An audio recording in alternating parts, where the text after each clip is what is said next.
Hey there folks, today I'm going to be showing you how to remove a seized wheel off your vehicle. Now we have all the lugs off. We've tried the kicking method, we've cow kicked it, and we don't want to take a hammer. I prefer not to use a hammer in case you miss and you hit the rim and then you're in a whole world of trouble. So it's very seized on there. We're going to take a couple of lug nuts here, and you're going to use the weight of the vehicle to assist you to pop it off. So you see we have it jacked up in the air. So we put the two lugs back on. You can put all of them if you want to feel more safe, and take them so that they're only a couple threads away from being tight.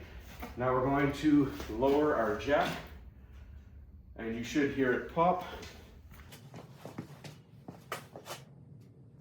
And do this nice and slow.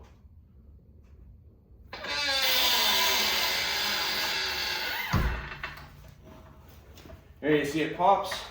You jack your vehicle back up.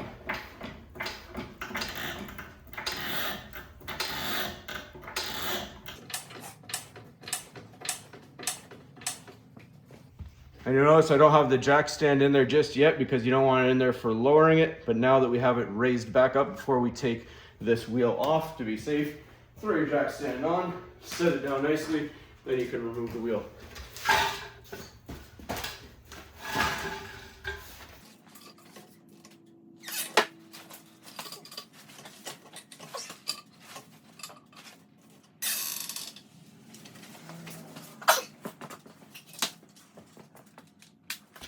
And we remove any of the lugs that you put on.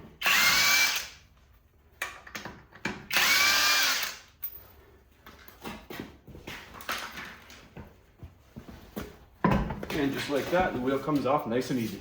Hopefully you found this helpful, everybody. As always, please don't forget to like and subscribe.